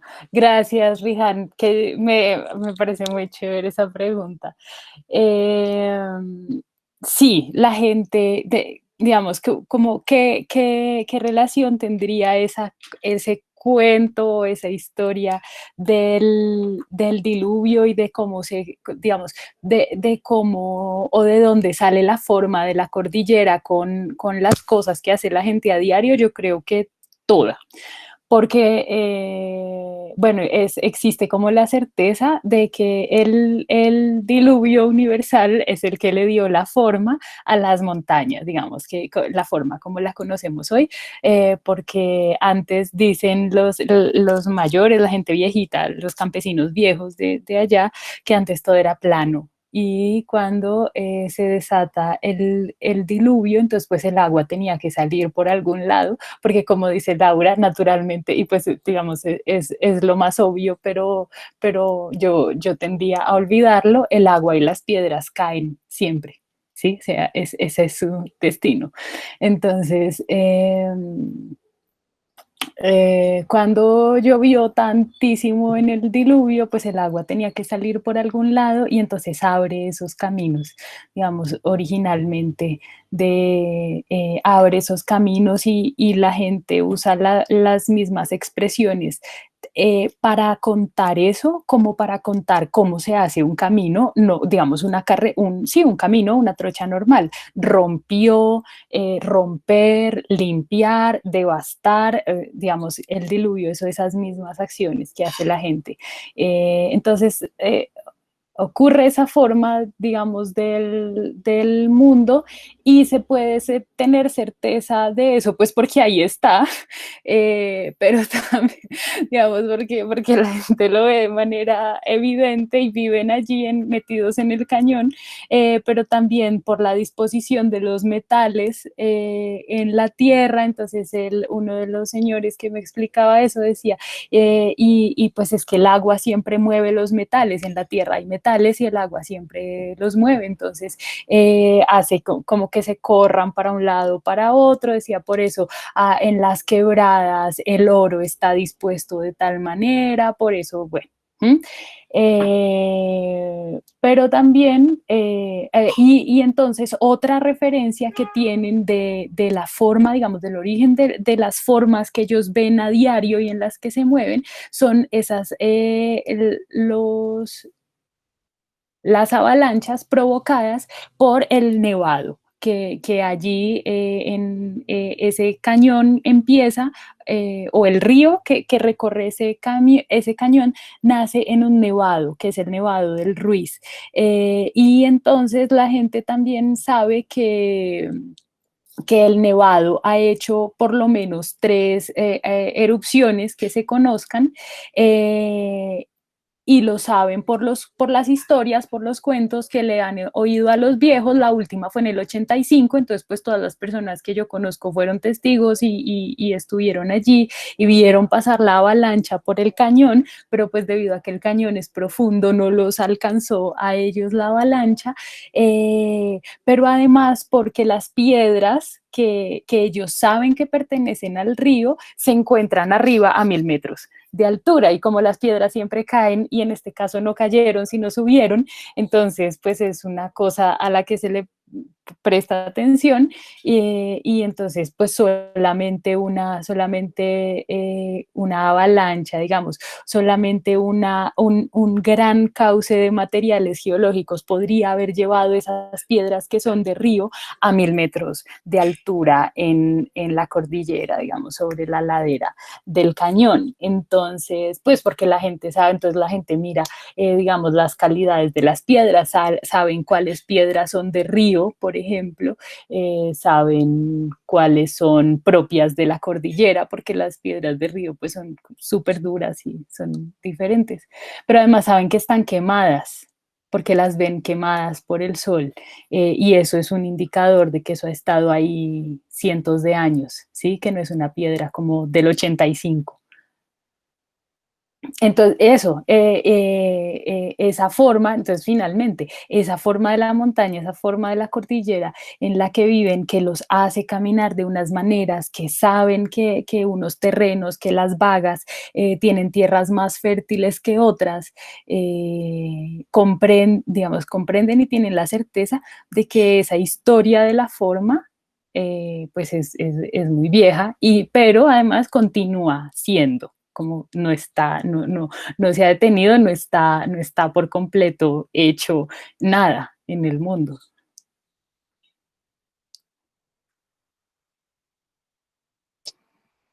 Buenísimo, es fascinante. En el origen todo era plano. Bueno, creo que no es más. No parecen haber más preguntas. Si nos restan solo agradecimientos. Agradecimientos a Luis Alberto nuevamente, a todas las autoras. Muchas gracias por haberse tomado el tiempo de participar y de estar aquí. Es el comienzo. Siempre hemos sentido con Daniel que es el comienzo, ojalá, de un nuevo camino. De poder posicionar estas preguntas en la antropología, por decirlo menos. Entonces, bueno, muchas gracias a todas, muchas gracias Luis Alberto, y a todas las autoras y a todos los participantes asistentes. Gracias a todas y a ustedes dos, una maravilla que hayan decidido hacer acá su pequeño hogar para estos trabajos. Nosotros estamos felices de tenerlos acá. Siempre que quieran publicar, por ahí seguramente los molestaremos para que evalúen a otra gente y sean tan generosos como fueron con ustedes y ayudemos a que la antropología sea una mejor cosa y coja mejor camino. Muchas gracias, gracias. Muchísimas gracias a todos. Fue un gran Gracias placer. también. Chao, sí, qué gusto. Chao, chao. Chao. Adiós, chao. Gracias. Adiós.